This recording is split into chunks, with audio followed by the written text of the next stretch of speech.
talk show yang akan dibawakan oleh Dana sebagai Avtech Silver Sponsor. Topiknya implementasi aspek perlindungan konsumen pada platform digital. Dan sesi talk show ini akan dipandu oleh Bapak Ivan Kusuma selaku Head of Investment and Insurance Dana Indonesia. Untuk itu boleh diberikan tepuk tangan untuk Bapak Ivan dari Dana.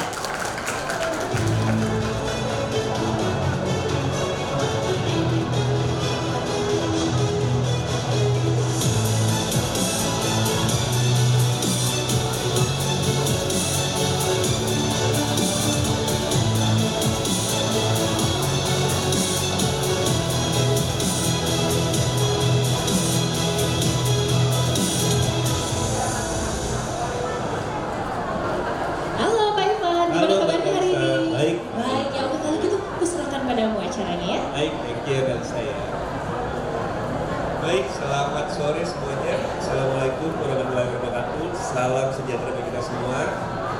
Om Swastiastu, Namo Buddhaya, salam kebajikan. Selamat datang ya teman-teman semua.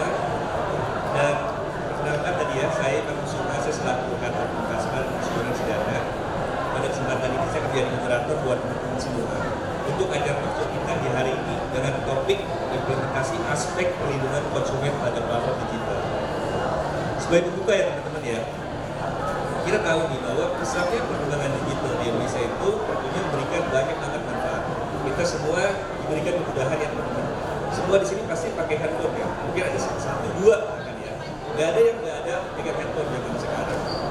Artinya apa? Digitalisasi Indonesia itu sudah semakin maju.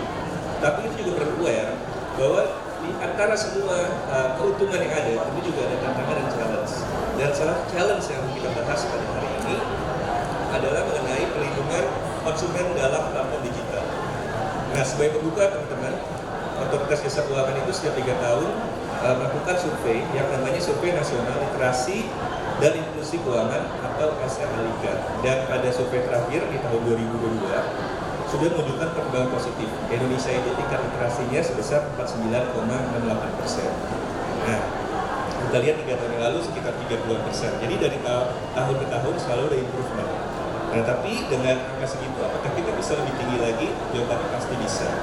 Sehingga untuk bisa meningkatkan indeks literasi keuangan itu, kita semua nih stakeholders yang ada, termasuk dari pemerintah, otoritas, dan juga dari pelaku industri seperti Dana, kita itu terus harus kerjasama dan semua stakeholder supaya literasi keuangan Indonesia itu semakin meningkat. Nah, Dana ini sebagai salah satu pelaku industri dari teknologi finansial. Ya, kita dengan dompet digital kita terus berusaha untuk mendukung inklusi keuangan dan menghubungkan seluruh pemangku kepentingan atau stakeholders. Karena visi dan misi kita adalah untuk menciptakan suatu Indonesia cashless society. Dan pada sesi talk show kali ini ya, kita particularly akan bahas lebih dalam mengenai implementasi aspek perlindungan konsumen pada platform digital. Dan tentunya kita sudah membawa ke teman-teman semua di sini, ada 3 orang bapak pada sore hari ini. Semuanya memiliki experience, pengalaman, dan tentunya juga memiliki willingness karena beliau semua hadir di sini di depan kita untuk berbagi pengetahuan. Baik, saya akan mulai mengundang ke para narasumber kita yang luar biasa pada hari ini. Pertama, saya ucapkan selamat datang pada Bapak Dedi Nur Cahyanto selaku Deputi Direktur Departemen Pengembangan UMKM Perlindungan Konsumen Bank Indonesia. Silakan Pak Dedi.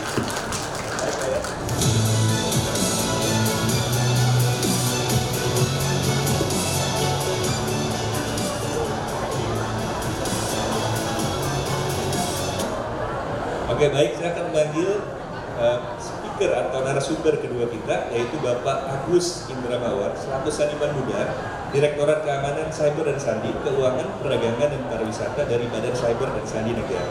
Silakan Pak Agus.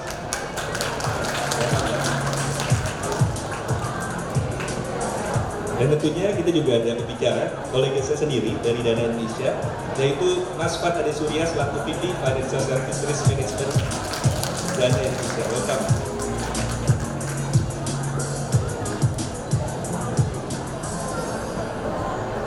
Ini kabar bapak-bapak semua? Baik? Alhamdulillah. Baik ya. Oke. Kita akan mulai bertanya, jadi nanti saya akan mengambil pertanyaan. Saya ada pertanyaan untuk masing-masing bapak-bapak di sini. Nanti untuk teman-teman semua, kalau ada pertanyaan nanti boleh disimpan, karena nanti di akhir sesi talkshow ini saya kembalikan kesempatan kepada teman-teman untuk bisa langsung bertanya kepada narasumber kita yang ada di sini. Berlama-lama lagi saya akan mulai ya. Saya akan mulai pertanyaan pertama saya ini kepada Pak Deddy.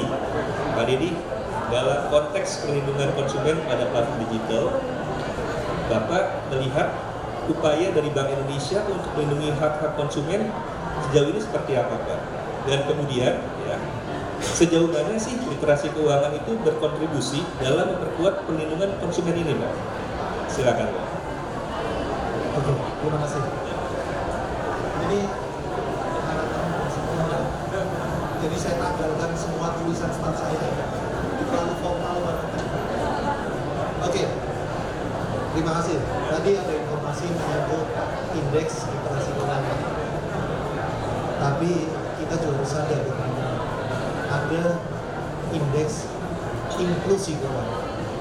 Bahwa pemahaman orang terhadap literasi keuangan itu rupanya tidak cukup mendukung orang dalam saat menggunakan keuangan sebagai sarana inklusi. Jadi gap-nya itu 35%. Jadi 35% situasi ini akan menunjukkan bagaimana masyarakat kita itu rentan apabila mereka tidak paham benar produk-produk keuangan itu sendiri, dan apalagi memanfaatkan gadget-gadget yang begitu besar pemanfaatan itu. Jadi potensi fraud sangat besar di situasi hari ini, dan itu juga perlu kita dukung dengan peran otoritas yang ada, termasuk Indonesia. Kemudian memang sebagai otoritas itu kerja kita ya, pertama kita lakukan memproduksi regulasi. Namun tadi lebih spesifik lagi bicara edukasinya seperti apa. Ya, itu isu kita. Kita cenderung, teman-teman semua ya, cenderung kalau saya dari Bank Indonesia, maka saya akan fokus tugas kepada literasi keuangan di lingkup program Bank Indonesia. Beliau di satuan kerja yang lain atau otoritas lain akan fokus ke situ. Demikian juga swasta. Tidak ada yang akan membaca Indonesia.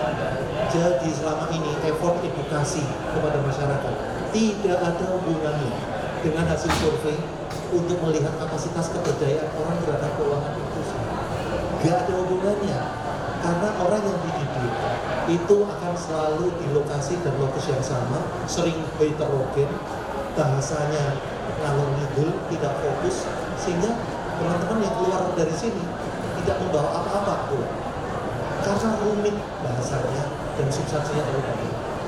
Jadi Bank Indonesia berpikir bahwa memang harus ada strategi edukasi yang baru, yang kami secara humble mengatakan kami tidak bisa melakukannya sendiri untuk menghadapi situasi itu. Jadi itulah kenapa kami berpikir untuk menggandeng dan berkolaborasi dengan beragam pihak untuk menyatukan effort itu. Terima kasih. Menarik, Pak. Jadi kerjasama itu penting ya, Pak, ya, buat kita semua, Pak, ya.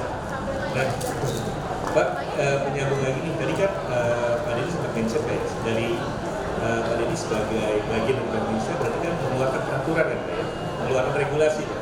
Nah, menyambung regulasi, mungkin saya nanya nih ke Pak Deddy. Kalau saya lihat, Pak, salah satu PBI atau mungkin teman-teman sini ya familiar ya, peraturan Bank Indonesia. Nah, salah satu peraturan Bank Indonesia itu ada yang mengatur mengenai perlindungan konsumen, tepatnya PBI nomor 3 tahun 2023 tentang perlindungan konsumen. Nah, kalau dari sisi Pak Deddy ini, Pak, apa sih Pak yang diharapkan, Pak, dari keluarnya peraturan PBI ini?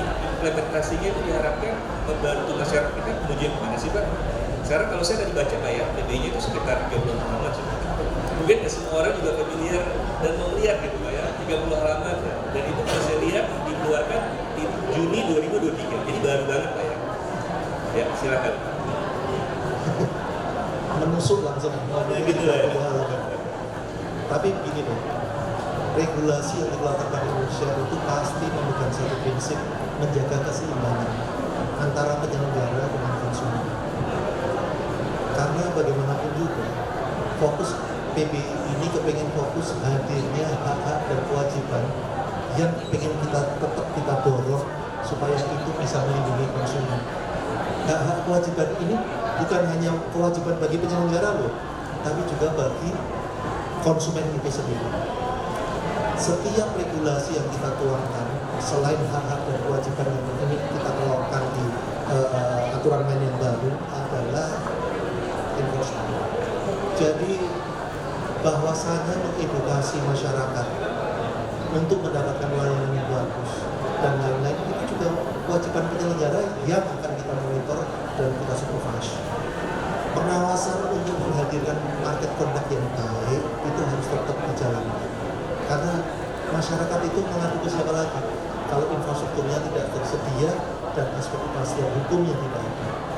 Jadi PBI ini atau peraturan Bank Indonesia maksudnya ini adalah suatu bagian infrastruktur pendukung yang ingin memastikan adanya kepastian hukum untuk semua. Karena teman-teman sadarlah kita sering menghadapi situasi di mana banyak tawaran yang merupakan itu hoax dan lain-lain, fraudster. Bahkan informasi aja ya, 25 juta spam terjadi di Indonesia. 14 spam itu terjadi setiap orang, setiap bulan. Jadi perlindungan data pribadi dan lain-lain yang tentu saja nanti narasumber yang berbeda menyampaikan itu juga aspek lain yang harus kita lindungi. Dan ini kerja sama kita semua. Karena bagaimanapun juga ujung-ujungnya kita ingin masyarakat kita terlindungi. Namun sustainability layanan itu harus tetap berjalan buat masyarakat. Jadi ini sebenarnya udah membuka buat nasabah lah ya, karena kan nasabah kalau pakai digital sekarang ini bingung, ini nggak ada orangnya nih, saya kalau mau mengadu kemana gitu lah ya. Jadi kalau dengan ada peraturan ini semua semakin diatur, jadi walaupun kita servisnya digital tetap harus ada minimum standarnya Pak ya, supaya customer tetap bisa diperlakukan secara fair ya Pak ya. Baik. Nah menarik ya Pak ya. Nah tadi nyinggung tadi Pak ya, statement dari Bapak yang awal Pak, bahwa Bank Indonesia tidak bisa berjalan sendiri, bahwa regulator pun juga perlu berkolaborasi dengan pihak-pihak yang terkait, terutama untuk meningkatkan perlindungan konsumen pada platform digital. Nah, kalau saya boleh tanya nih Pak, kolaborasinya itu contoh realnya itu seperti apa ya? Yang sudah mungkin Pak Deddy lihat, Pak Deddy rasakan, dan juga yang contoh yang berhasil itu seperti apa? Mungkin bisa di-highlight Pak. Jadi kenapa sih itu bisa berhasil dan mungkin kita bisa belajar sesuatu dari sana jadi benchmark ya, buat kolaborasi ke depannya. Silakan. Jadi asal diketahui teman-teman aja, di Indonesia ini berbeda dengan negara yang lain. Di kita ini ada 4 otoritas kalau bicara pelindungan konsumen. Satu Bank Indonesia yang area coverage-nya ada Presiden Jokowi. Satu lagi OJK yang coverage-nya ada sistem keuangan digital dan operasional bank. Ketiga, Kementerian Kominfo, Kementerian Komunikasi dan Informatika yang mengatur dan memfasilitasi infrastruktur digital. Yang terakhir adalah Kementerian Perdagangan yang kemarin baru saja mengeluarkan regulasi mengenai TikTok dan empat. Apabila 4 ini bersatu, maka upaya perlindungan konsumen yang kolaboratif itu bisa terjadi dan itu yang sedang diinisiasi. Kita sedang membangun working group dari 4 ini. Yang kedua, teman-teman bertanya, konkretnya apa dalam itu? Satu, kita ingin standarisasi produk komunikasi dan edukasi perlindungan konsumen. Kita standarisasi semua untuk hal-hal yang umum. Karena masyarakat kita ini kebetulan yang hadir di sini, ini orang-orang hebat loh, di lingkungan untuk kapasitas digital mereka orang-orang hebat. Mas datang lagi ke daerah yang berbeda, agak beda pulau, beda sekali. Jadi, namun fraudnya itu justru mereka terjadi lebih banyak karena mereka adalah sasaran bagi mereka orang-orang yang tidak bertanggung jawab itu karena isu menyangkut literasi digital itu. Jadi menurut saya standarisasi edukasi dan komunikasi itu penting. Kemudian yang kedua adalah standarisasi target. Kalau Deddy dari Bank Indonesia mentargetkan usia muda 18 sampai 35, tidak perlu ada publikasi lagi. Nanti Kominfo atau OJK akan fokus kepada area yang lain, komunitas yang lain. Jadi kami ini sekarang mengkonsolidasi bukan hanya mitra. Nanti kaget aja Dana dan teman-teman akan saya undang rapat untuk bicara konsolidasi itu karena otoritas ini akan ketemu dengan asosiasi bisnis swasta dan industri Indonesia sendiri jadi kewajiban bersama. Kolaborasi berikutnya itu adalah kita mendekatkan layanan ini kepada masyarakat. Tidak semua medsos hari ini semua medsos tercover, tapi rupanya tidak semua layanan itu bisa tercover di daerah pedesaan. Jadi kami selain impus di daerah kota yang sudah digitalnya sudah kuat, kita juga akan menghadirkan layanan itu di setiap kantor pos di Indonesia, sehingga jadi pusat informasi semua tempat berkumpul dari anak-anak muda yang kepingin saling sharing, berdiskusi, belajar, karena di situ ada 4-5 kementerian nantinya akan memberikan program langsung melalui kantor pos. Ini baru kerjasama baru kita jalankan, dan menurut saya ikhtiar ini akan kita jalankan. Terima kasih. Mantap Pak Dedi, thank you loh Pak. Jadi nanti kalau kita survei lagi 2023, 2025 mesti naiknya jauh lebih tinggi Pak ya, hasilnya Pak ya. Oke baik teman-teman, tadi itu feedback sharing dari Pak Dedi mengenai program-program apa yang tadi dari Pak Dedi dari sisi Bank Indonesia sudah rencanakan ya. Tadi salah satunya ternyata Bank Indonesia itu tidak hanya fokus pada regulasi, tapi juga mencoba berkoordinasi ya Pak ya terhadap regulator yang lain supaya bisa ada streamline proses. Dan yang paling penting tadi teman-teman ya, kita mau kembangin literasi itu tidak cuma di kota-kota yang besar, tapi juga sampai ke ujung-ujung semua ya. Terima kasih Pak Dedi. Baik, selanjutnya saya akan mulai nih bertanya ke Pak Agus Indramawan selaku seniman muda, Direktorat Keamanan Cyber Sandi, Keuangan, Perdagangan, dan Pariwisata dari Badan Cyber dan Sandi Negara. Siap, Pak. Siap Pak Agus ya. Oke Pak Agus, saya juga ada beberapa pertanyaan nih Pak ya. Dan menarik sekali untuk dibahas nih Pak ya, untuk lebih lanjut terkait dengan perlindungan konsumen kalau dari sisi Badan Cyber dan Sandi Negara atau BSSN. Bagaimana sih Pak peran BSSN ini dalam menjaga perlindungan konsumen pada platform digital di era sekarang ini Pak? Terima kasih Pak. Ya. Jadi rekan-rekan BSSN ini sebenarnya masih baru ya, dari 2017 Pres Presiden dulu ini BSSN ini kalau teman-teman tidak tahu bahwa lahir dari lembaga Sandi Negara. Jadi sebelum Badan Cyber dan Sandi Negara ini lahir. Jadi Presiden memutuskan tidak membentuk badan baru yang nol, tapi dari lembaga Sandi Negara. Karena apa? Karena lembaga Sandi Negara dari zaman kemerdekaan tahun 40 sudah mulai bergerilya dari Kementerian Pertahanan, IOC, sampai dengan membuat kode-kode ya, keamanan buku kode, sehingga menjadi masyarakat menjadi terbantukan khususnya di sektor pemerintahan ya, di lembaga Sandi Negara, pemerintahan pusat dan pemerintahan daerah. Kemudian BSSN lahir,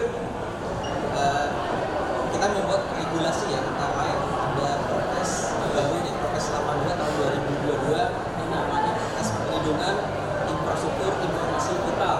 Khususnya ada 8 sektor, ada sektor administrasi pemerintahan, pertahanan, kesehatan. Salah satunya adalah sektor keuangan. Sektor keuangan, kami di sektor keuangan itu di Perpres itu berkoordinasi kolaborasi dengan BI dan juga OJK sebagai regulator ya, atau instansi dari pengawas sektor. Dan kemudian baru lagi ada peraturan Perpres nomor 47 tahun 2023 masih hangat ya. Nah ini terkait SKSN. Itu adalah strategi keamanan siber secara nasional. Nah itu di situ membahas salah satu areanya itu adalah bagaimana peningkatan kapabilitas, kapasitas, dan kualitas. Jadi kami rencananya akan nanti berkoordinasi, berkolaborasi dengan Dikbud, ya. Kemudian juga Kementerian Agama, bagaimana siber itu dikenalkan dari mulai pendidikan dini, dasar hingga menengah. Jadi bagaimana aktivitas di ruang siber, kemudian juga etika itu sudah mulai dikenalkan dari pendidikan dini. Menarik, bagus. Jadi cyber itu jangan seumur saya atau Mas Fat baru tahu gitu, tapi dari kecil juga udah. Nah sekarang pertanyaannya Mas ya, kalau tadi cyber itu kan supaya masyarakat itu familiar ya dengan cyber, dengan digital dan lain-lain. Nah kalau menurut Pak Agus sendiri ya, tantangan utama apa sih yang sebenarnya itu dihadapi oleh masyarakat kita ini dalam hal menjaga perlindungan konsumen pada platform digital. Dan atas tantangan itu kira-kira apa nih yang BSSN akan bisa bantu untuk masyarakat kita? Siap. Jadi siber itu ada di sisi kita manusia ya, ibarat rantai, makanya kita harus supaya kuat harus bersatu. Nah, kalau ada rantai retak pecah, nah jadi kita harus saling mengingatkan bagaimana caranya. Kami BSSN pasti tidak bisa berdiri sendiri ya. Kami terbatasan juga terkait anggaran, kemudian juga personil yang tidak bisa. Kami jadi selalu bekerja sama dengan multi stakeholder ya, baik pemerintah, pusat, daerah, kemudian swasta. Nah di situ contohnya kami berharap misalkan Dana juga bantu edukasi, misalkan bagaimana caranya, misalkan ketika mengklik Dana ada notifikasi bagi masyarakat terkait keamanan informasi siber. Contoh, sudah ganti password belum? Nah, misalkan sederhana, tapi dalam waktu 3 detik itu masih bisa mengingatkan, saling mengingatkan. Itu baik. Oke, menarik. Jadi bahkan hal kecil seperti mengingatkan password itu langka ya untuk keamanan cyber. Oke. Nah kemudian Pak ya, kalau tadi kamu sudah mempersiapkan ya, langkah mulanya bisa seperti itu. Nah kalau yang saya ingin tanya adalah kalau untuk BSN sendiri ini Pak ya, ketika dalam mengedukasi masyarakat tentang pentingnya pengetahuan tentang digital cyber ini Pak. Nah perlu juga nggak sih Pak di highlight bahwa hak dan kewajiban sebagai konsumen di era digital juga penting loh Pak. Nggak cuma masalah keamanan di dalam pengguna digital, tapi juga hak dan kewajiban mereka itu sebagai seorang pengguna aplikasi digital. Ya baik bagus. Nah tadi kan kalau kalian sempat siap, itu dari sisi user untuk menjaga password tadi kan Pak ya. Nah kalau dari sisi kesadaran masyarakat Pak ya, bahwa mereka juga perlu tahu mereka ini sebenarnya memiliki hak dan kewajiban kan Pak ya, dalam menggunakan aplikasi digital. Nah bagaimana nih Pak peran dari BSSN yang Agus nilai bisa dilakukan Pak untuk supaya customer ini masyarakat itu semua tahu nih apa sih hak dan kewajiban saya sebenarnya sebagai pengguna sebuah aplikasi digital gitu. Baik, jadi BSSN melalui kemudian website BSSN, ada Facebook, Twitter. Di sini ada yang sudah mengakses website BSSN belum? Belum ya. Nah di situ banyak sumber-sumber nih kalau yang senang membaca terkait keamanan informasi. Itu ada data-data informasi tren serangan terjadi di tahun 2022, 2021 dan sebelumnya ya. Nah, kemudian juga terkait literasi keamanan informasi. Nah, itu dari YouTube-nya juga ada YouTube-nya Klik ya, kampanye KLIKS, kampanye literasi keamanan siber. Itu bisa diakses oleh masyarakat secara luas. Kemudian dari website BSSN juga di keyword di Google, literasi keamanan siber juga bisa. Nah, ada juga yang terbaru ini namanya tabloidnya namanya Besti, anak-anak muda. Nah, namanya Besti itu berita seputar siber dan sosial terkini. Nah itu ada juga di dalam websitenya BSSN, itu ada juga komik-komiknya. Jadi kayak tren-tren kejadian penipuan melalui telepon, melalui dagang online, jual beli mobil, nah, itu dibahas di situ. Nah, silakan teman-teman akses. Ada di sini yang tinggal di Jogja? Ada yang dari Jogja? Jogja. Nggak ada ya? Di sana di Jogja ada Museum Sandi di Jogja. Nah kalau teman-teman di Jogja bisa mampir ke sana gratis ya, melihat di sana bagaimana peralatan sandi, mesin-mesin sandi dari zaman mekanik ya, sampai juga ada game-game persandian di sana gitu, bisa diakses oleh teman-teman semua. Gitu. Oke, baik, bagus. Jadi teman-teman ya, tadi salah satu caranya seperti apa aja ada di websitenya BSSN dan juga tadi ada Besti itu Pak ya, dibaca Pak ya. Saya nggak nyangka loh Besti itu singkatannya seperti itu loh Pak. Menarik, terima kasih ya Pak Agus ya. Siap Pak. Baik, selanjutnya ini saya akan mulai bertanya juga ke kolega saya, Mas Fat ini kebetulan tuh dari bagian risk management dari financial service dari Dana Indonesia. Jadi ya, Mas Fat ini ya kalau dari sisi point of view kita ini menjadi pagar nih buat kalau bisnis di Dana mau melakukan suatu produk baru atau yang baru, nah kita konsultasi sama Mas Fat ini. Layanannya ini dari si risikonya seperti apa, Mas juga kalau ada yang risiko ke customer atau nasabah juga dari Mas Fat yang biasa bantu untuk ingatnya. Oke, nah Mas Fat nih mau seperti saya, nah, sebagai perwakilan dari Dana nih Mas Fat ya, kami tahu nih lebih dalam lagi apa sih sumbangsi Dana terhadap perlindungan konsumen bagaimana upaya Dana sebagai dompet digital untuk selalu berkomitmen memberikan pelayanan terbaik sekaligus juga di satu sisi mengedepankan aspek perlindungan konsumen. Mungkin di sini teman-teman udah mungkin berangkat dari visinya dulu. Lebih deketin Mas Abdul. Thank you. Jadi kalau Dana itu visinya sebenarnya kita mau jadi jembatan buat inklusi keuangan digital Indonesia. Jadi towards the cashless society lah yang dikasih itu. Jadi visinya lumayan gede. Dan kalau kita balik ke industri keuangan, kita nggak bakal bisa beroperasi kalau pengguna kita nggak percaya, pengguna masyarakat nggak percaya sama Dana. Jadi sebenarnya keamanan itu nomor satu Mas Iqbal. Jadi kalau filosofi kita di app-nya sendiri itu TFA. Jadi yang pertama itu trusted, terus F-nya itu sebenarnya apa? Friendly dan accessible. Jadi yang nomor satu ya trusted gitu. Nah kalau yang kita lakukan sebenarnya tadi kalau dari Pak Dedi dari DI kan main fokusnya itu regulasi, jadi bikin peraturan-peraturannya. Katanya terakhir keluar terkait perlindungan konsumen itu PBI nomor 3 tahun 2023. Tugas Dana sebenarnya yang implementasi Mas. Jadi kita harus apa yang namanya? Ya harus sesuai dengan regulasi lah. Jadi kalau regulasi itu ada beberapa poin penting kayak fairness, transparansi, terus kita juga harus menjaga aset-aset pengguna kita gitu yang ditaruh di Dana, karena kan Dana dompet digital itu mereka bisa put uangnya, kartunya, gitu. Bahkan ada produk-produk investasinya. Jadi semuanya itu kita harus ensure, kita jaga dan kita jamin gitu. Jadi untuk proteksinya. Terus selain itu kita juga punya komitmen ketika ada permasalahan dari pengguna kita punya kanal-kanal khusus memang yang disediakan untuk menyelesaikan itu untuk resolusi masalahnya. Jadi itu kalau dari sisi regulasi Mas.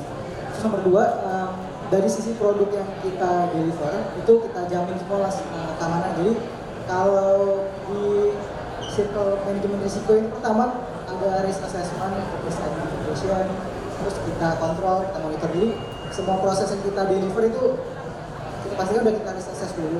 Terus kita put prevention methodnya di situ supaya nggak di-hack apa. Jadi sebelum kita deliver kita ada tes semuanya. Jadi itu dari sisi internal kita sendiri yang kita lakukan. Oke, jadi apa yang customer lihat ya dari pengawasan Mas Fat? Nanti kita bisa itu kan apa yang sudah dilakukan ya. Nah kalau saya sekarang tanya, tantangannya apa ya? Tantangan yang dihadapi Dana untuk mengimplementasi aspek perlindungan konsumen. Kemudian langkah konkretnya apa untuk menghadapi tantangan itu? Sebenarnya bahwa tantangan utamanya sebenarnya human sih, manusia, negligence. Kadang-kadang tuh kita nggak sadar kalau lagi ditipu misalkan. Jadi benar tahun 2023 ini kalau aku lihat ini real di Dana juga kita menerima banyak laporan bahwa nggak cuma dari Dana users tapi dari masyarakat juga ditipu. Ditipunya biasanya tuh produk trading Mas. Jadi dia ada orang yang pasang iklan di IG, udah dibayar, kita langsung pakai Dana, produknya nggak dikirim, ketipu. Atau ada skema yang lagi ngetren sekarang investasi bodong kali. Jadi kayak usernya pertama disuruh transfer 10.000, nanti dibalikin 15.000. Oh bener nih, makin lama makin gede tuh masa transfernya. Kalau udah gede nggak ditransfer lagi, kabur, itu juga ada. Jadi selain itu juga sekarang marak fake CS, jadi customer service palsu. Jadi saat itu teman-teman kalau misalnya komen apa di kanal-kanalnya Dana atau misalkan ya perusahaan-perusahaan lain lah ya, dompet digital lain atau banking, kadang-kadang langsung ada yang komen tuh, kakak biar saya bantu aja ya, saya di Dana kok customer service. Jadi itu biasanya pada ketipu di sini Mas. Jadi challenge pertama itu human. Terus nomor 2, kalau kita lihat juga tantangannya sendiri dari Dana, karena kita dompet digital, penjahatnya juga digital Mas. Jadi mereka makin canggih sebenarnya gitu ya. Jadi di Dana kita juga punya FDS, risk engine. Jadi itu sebenarnya fraud detection system. Jadi kalau ada mungkin aktivitas atau transaksi yang abnormal itu FDS akan jaga. Cuman si fraudster juga evolve. Jadi kita sekarang melihat kan kita juga punya dana face ya, face authentication. Ada percobaan dengan menggunakan deepfake. Jadi kan sekarang banyak tuh yang face fasilitator gitu. Jadi mungkin kalau buat teman-teman di sini hati-hati kalau ya sekarang lagi katanya di IG kan foto dump bulan Oktober ada ngepost itu biasanya juga dipakai itu sama penjahat mas. Mukanya di generate terus dipakai buat nge-bypass apa namanya face ID. Nah, jadi mungkin memang harus edukasi itu penting sih kalau menurut mas. Oke, dia menjaga data pribadi ya Mas Fat ya. Betul, itu yang harus semua orang paham sebenarnya. Oke, nah kemudian pertanyaannya nih Mas Fat terakhir ya Mas Fat ya. Kita lakukan dengan berbagai stakeholders, misalnya dengan regulator, dengan mungkin dengan asosiasi di industri dalam hal mengimplementasikan aspek perlindungan konsumen. Ya, ini kalau udah sendiri ya, jadi untuk perlindungan konsumen itu pasti dimulai biasanya dari apa ya? Yang terima duluan itu customer service. Jadi kita ensure bahwa proses eskalasinya tepat. Jadi customer service ketika ada isu, khususnya kalau masalah fraud, scam atau apa, biasanya di raise per minggu gitu, untuk kita resolve. Terus yang kedua misalnya ada terkait apa ya? Tahap berikutnya ke pihak polisian itu juga pasti kita ada kolaborasi di situ masukan kepolisian, kalau eksternal ya, terus info kita biasa juga apa namanya bersama-sama tuh hadir beli kayak edukasi misalnya kayak gini, atau kita juga biasa ada sama KOL buat IG live kita edukasi tentang pentingnya menjaga rahasia data pribadi dan lain sebagainya. Oke baik, jadi pesan Mas Fat adalah untuk pengguna dana tolong jaga karena itu kuncinya Mas ya. Iya, jadi mungkin kalau pesannya buat kita semua kan sekarang tuh kita hidup di eranya apa interconnected. Jadi ya keamanan data atau keamanan apa namanya aset kita itu sebenarnya tanggung jawab bersama, bukan cuma tanggung jawab dari BI, dari Dana atau dari BSN. Jadi si pengguna sendiri juga punya tanggung jawab untuk menjaga kerahasiaan datanya. Oke baik, thank you Mas Fat. Thank you loh saya ucapkan sekali lagi nih untuk sharing-sharing satu dari Pak Dedi. Sharing ya, kita jadi ada knowledge tambahan pada sore hari ini. Nah berikutnya nih saya juga akan mengundang perwakilan dari Sobat Dana untuk memberikan kesan menggunakan dana. Ayo coba silakan Mbak. Iya dengan Mbak siapa Mbak? Mbak Santika. Mbak Santika, oke. Iya, Oke. Mbak Santika, saya mau nanya ya ke Mbak Santika, satu, Mbak Santika ini sudah pakai dana sejak berapa lama? Terus yang kedua, bagaimana sih pengalaman Mbak Santika selama menggunakan dana dan apakah layanan yang dana berikan selama ini menurut Mbak Santika itu telah mumpuni dan melindungi aspek perlindungan konsumen dari seorang Mbak Santika sebagai seorang user? Silakan Mbak Santika. Terima kasih Kak Ivan atas kesempatannya. Selamat siang semuanya. Saya Santika dari Sobat Dana. Di sini saya mau ngasih tahu testimoni selama saya pakai dana. Saya pakai dana dari tahun 2019. Waktu lagi hamil besar, terus lagi ada banyak promo tuh. Yang Rp1 apa kalau nggak salah tuh ya. Saya beli jajanan di Merchant, Bakmi, GM. Terus ada juga yang Hop kayak gitu tuh. Nah mulai dari situ, terus akhirnya merambah itu lama-lama kan dana banyak tuh fitur-fiturnya tuh ya, ada bisa bayar pajak, bisa bayar listrik, bisa bayar air buat kebutuhan rumah tangga deh. Nah kalau untuk perlindungan konsumennya, pertama saya tuh follow Instagramnya Dana yang centang biru, ya yang Dana ID sama Desindana. Nah, di situ tuh follow. Jadi untuk informasi-informasi promo sama tentang penipuan-penipuan itu di-share tuh di situ semuanya. Jadi clear, kalau ada masalah juga kita tinggal bisa chat di aplikasi Dananya, ada CS Diana. Ya, jadi dari aplikasi Dana itu ada fitur untuk chat Diananya langsung. Udah gitu, dikasih tahu juga kalau kita tuh jangan asal klik linknya sembarangan atau nyebarin OTP sama PIN itu haram nih pokoknya buat nyebarin itu deh. Kayak gitu. Sama ini sih di Dana kan juga ada Dana Fis tuh ya, jadi nggak gampang masuk tuh orang lain. Makanya tadi kalau yang suka share Oktober Dam gitu misalkan, nah itu tuh dilarang juga sebenarnya ya, kayak gitu ya. Ya kayak gitu, jadi di Dana juga udah ada perlindungan konsumen juga sih kayak gitu, dan menurut saya tuh cukup mumpuni ya dibandingkan sama aplikasi wallet lainnya gitu yang nggak ada kayak gitunya gitu tuh. Mbak Santika juga selama pakai dana ada masalah nggak sempat ada scam gitu ya? Scam atau apa? Alhamdulillah sih belum pernah mengalami, sekalipun pernah ada masalah terus langsung di chat ke Diana itu langsung teratasi gitu, jadi clear gitu tuh, jangan sampai ada oknum-oknum lain yang masuk ke celah-celah itu, jadi kita jangan sampai ketipu deh gitu tuh. Oke, thank you Mas Santika buat sharingnya. Thank you. Baik teman-teman ya, tadi tuh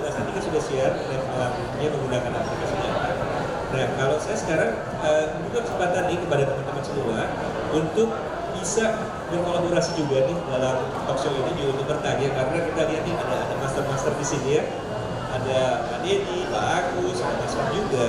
Dan supaya semakin semangat ya, nanti untuk 3 penanya terpilih nih berhak mendapatkan hadiah dana balance Rp100.000 masing-masing. Jadi nanti teman-teman tolong angkat tangan, sebutkan nama dan mau tanya ke siapa, silakan. Oke, wah banyak banget nih ya. Oke, mungkin saya biarkan Pak Dedi untuk memilih Pak, yang mana nih Pak? Dari penanya ini yang Pak Dedi pilih. Oh, saya aja.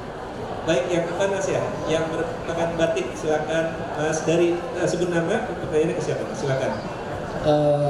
Perkenalkan, nama saya Tigra Mas Pati dari Indonesia Baking School, dari teman-teman di Jakarta. Sebenarnya ada dua pertanyaan. Lebih spesifik, satunya ke pihak Bank Indonesia, nanti satu lagi untuk pihak Dana mungkin. Oke, silakan Mas. Nah, yang pertama itu lebih kepada bagaimana sih langkah konkretnya gitu Pak, Bank Indonesia terkait perlindungan konsumennya nih, karena saya lebih tanyanya kalau ada penjualan data nasabah atau misalnya dari kan sistem pembayaran ya Pak, kalau BI ini itu gimana tuh Pak kalau ada kejadian-kejadian penjualan data nasabah, misalnya bisa dari fintech gitu ya Pak, dari ini sih dari sistem pembayaran seperti Dana ataupun yang lainnya gitu Pak.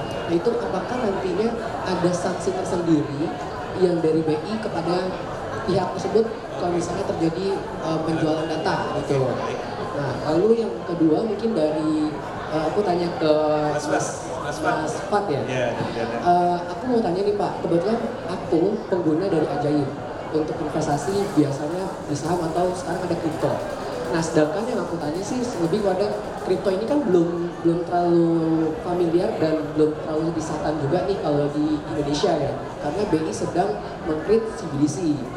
Nah apa sih Pak penilaian tersendiri Dana bisa berkolaborasi dengan Ajaib, karena kan kripto ini masih belum belum terlalu sah-sah banget gitu di Indonesia gitu. Nah itu apa penilaian sendiri sehingga Dana bisa berkolaborasi dengan Ajaib di kriptonya itu sendiri. Aku pengen tanya sih mungkin dari segi financial service-nya gitu ya. Mungkin itu aja sih. Baik, terima kasih Mas. Saya berikan ke Pak Dedi dulu Pak, silakan menanggapi. Ada banyak yang bingung. Oh, Oke, dan saya juga mau kasih konkret aja ya. Salah satu penguatan dalam BB yang terbaik itu adalah aspek menyangkut penyelesaian. Oke, salah satu penguatan dari peraturan Bank Indonesia yang terbaru itu adalah penyelesaian menyangkut pengaduan. Lebih spesifik lagi adalah penyelesaian atas ganti rugi pengaduan. Jadi kita jauh lebih dalam sekarang ini. Oke.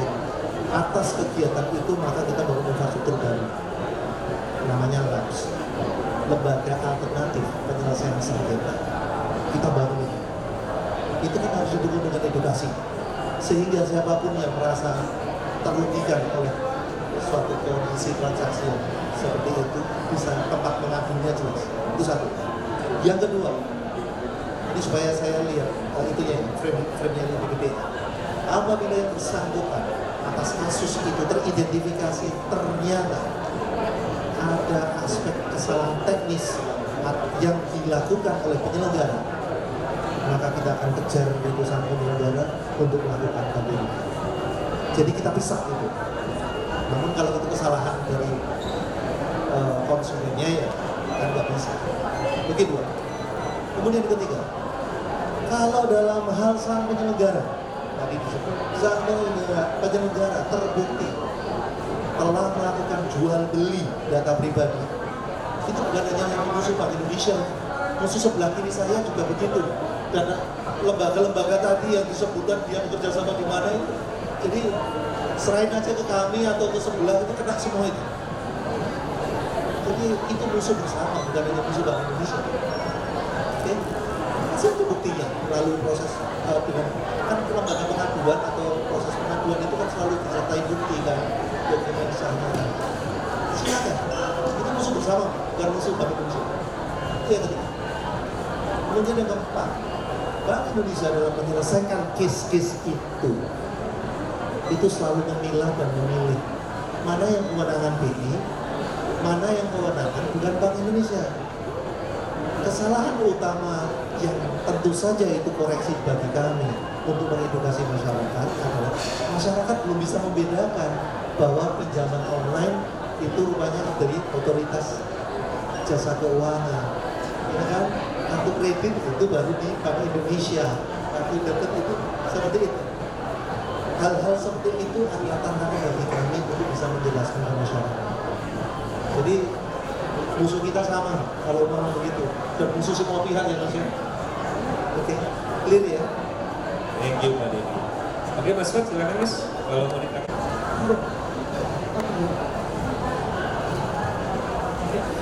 Investment itu mas. Jadi sebenarnya kalau dana itu kita mencari itu perusahaan dan pembayaran. Jadi open terhadap semua platform sebenarnya kalau mau bersama atau interview. Jadi mereka bisa bayar untuk dana. Karena itu juga sebenarnya ada integrasi juga itu bukan ke tarif. Jadi tapi menarik. Kalau dari sisi dana sendiri kan kita ada bisnis, ada lagi bisnis namanya financial services. Di situ kita ada emas, nanti ini juga ada mutual funds, dan berbagai produk lainnya lah ya. Kebetulan Mas Ivan juga sebenarnya head of business dana. Jadi mungkin nanti bisa menambahkan Mas Ivan. Cuman kalau dari tadi sisi yang kripto atau saham dan lain sebagainya kita benar-benar memang open. As long as itu nggak dilarang oleh regulasi, nanti kita bakal apa juga coba kolaborasi sama kita.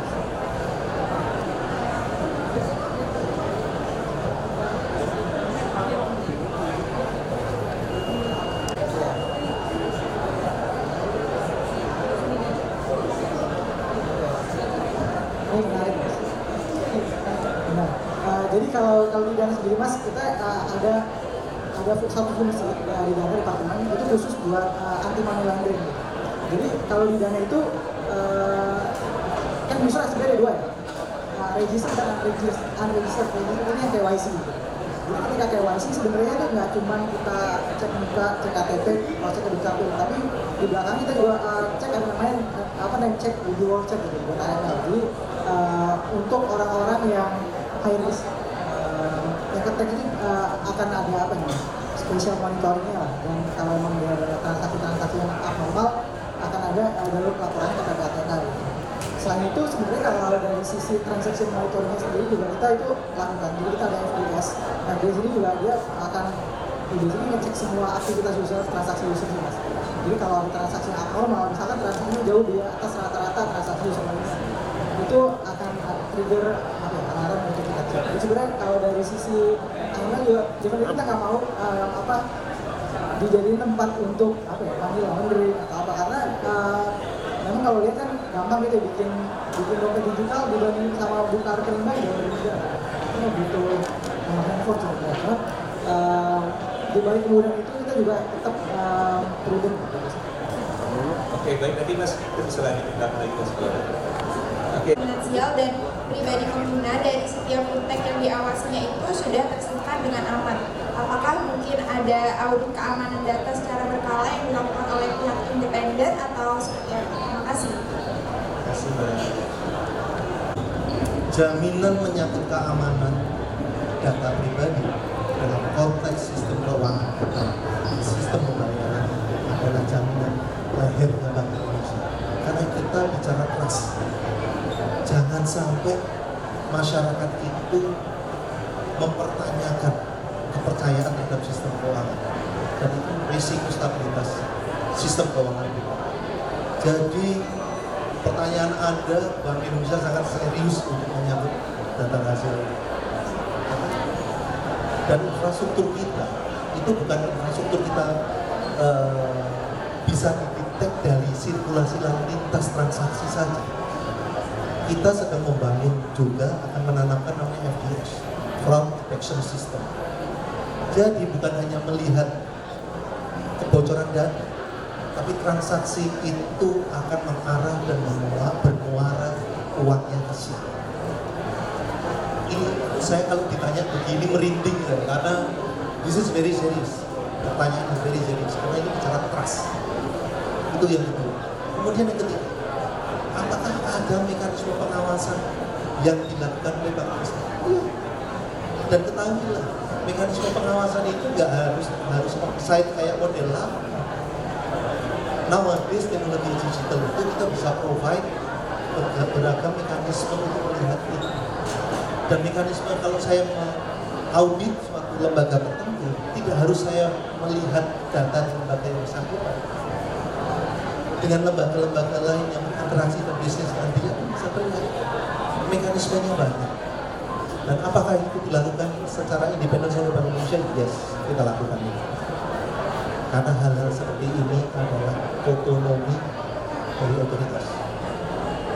Jadi maaf ya, saya harus tegas ngomong ini karena ini masalah kepercayaan itu. Kemudian yang terakhir adalah ini dua pertanyaan dan jawaban saya ke Anda. Saya, Genbi dan teman-teman anak muda, masyarakat, pemerintah dalam hal ini otoritas sama halnya sebelah kiri saya, kami itu butuh ambasador yang bisa ketok tulang, menginformasikan ke kiri, ke kanan, ke atas, ke bawah, ke saudara-saudara yang menyangkut pelindungan teknologi digital. Berawal dari hal yang sepele aja, password, PIN, OTP, dan lain-lain, itu saja. Dan saya segera akan memobilisasi Genbi seluruh Indonesia ini, dan jumlahnya puluhan ribu. Karena saya kepingin munculnya komunitas Genbi itu, kan itu controllable oleh Bank Indonesia kan, itu akan saya bukit untuk jadi ambasador masyarakat. Sudahlah, Genbi gak hanya jangan kuliah terus. Sudah saatnya juga belajar mengabdi ke masyarakat. Jadi Genbi itu ke arah ke depan akan menjadi motor penggerak aktivasi BI Corner di setiap daerah. Itu harus hidup, BI Corner itu harus hidup. Dan itu jadi hub sumber informasi kita semua ke masyarakat. Di luar dari publik yang saya sebut tadi kantor. Sekarang saatnya kita mengabdi ke masyarakat. Tak asal tahu aja. Dari Januari hingga September ini, berapa kerugian yang terlaporkan dana masyarakat yang terlaporkan kena fraud berapa? Yang dilaporkan saja. Ada masyarakat kita kan kondisi 2,5 triliun. Itu yang lapor. Hanya 22.000 yang lapor. Ini data Kominfo. Jadi saya yakin saudara-saudara saya yang di luar sana banyak yang nggak lapor dan jumlahnya jauh lebih besar. Saya pikir ini your call. Kami yang tua ini kan hanya numpang hidup ke teknologi digital yang hari ini jadi alat hidup teman-teman. Ini saya pikir saya kalau Genbi saya bisa langsung injekkan ini ke Polri. Saya ajak mereka untuk nanti ke masyarakat. Ya, bersedia nggak ini Genbi ini? Ya, saatnya lah ngabdi ke masyarakat. Oke, saya kembali. Luar biasa Kak Dedi. Indra Mawan.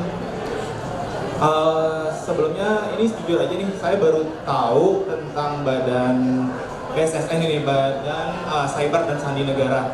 Nah, yang mau saya tanyakan, apa peran BSSN itu dalam perlindungan konsumen, dan beberapa waktu lalu itu sempat ada isu tentang kebocoran dan penjualan data RI. Itu bagaimana tanggapan Bapak dari, maksud saya dari bagian dari BSSN tentang isu tersebut, dan apa tanggung jawab BSSN terhadap isu tersebut? Boleh nanya ke Mas Pak? Apa sudah? Nanti aja. Oh iya udah, oke baik. Terima kasih untuk kesempatannya. Thank you, Mas. Silakan Pak. BSSN tadi salah satunya literasi juga ke masyarakat. Mungkin kan kami kan terbagi di sektor-sektor ya. Kami di sektor keuangan, perdagangan, dan pariwisata salah satunya. Jadi bisa juga kami melalui UMKM ya, literasi keamanan informasi. Kemudian ada juga di sektor pendidikan melalui kampus-kampus. Kemudian melalui job resmi kami tadi di BSSN ya. Nah, kemudian terkait tadi data ya, data kebocoran ya. Kemudian data kebocoran itu dari kami juga bantu memverifikasi ya. Ini data ini benar atau tidak. Jadi ada investigasi lah di internal kami untuk mengecek. Kadang juga si hacker ini banyak dalam tanda petik ya bohongnya juga. Kadang data lama, data yang memang itu terbuka publik, tapi di dalam tanda petik diambil buruan itu dikemas datanya semakin banyak dan dijual ya.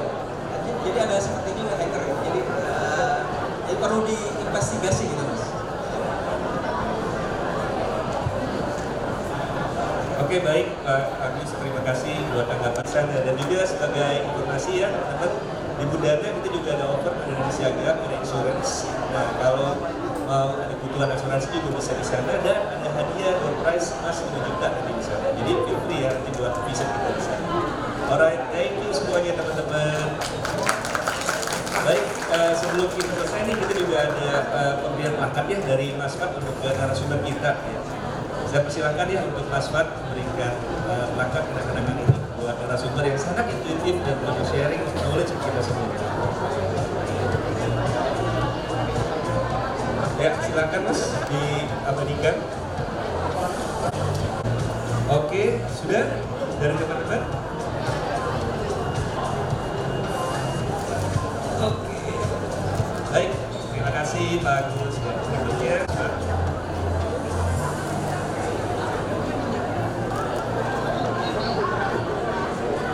oke sudah.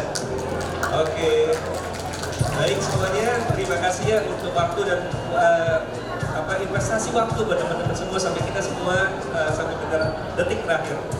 Kita jumpa lagi teman-teman di lain waktu. Foto sekali lagi ya. Oke, baik.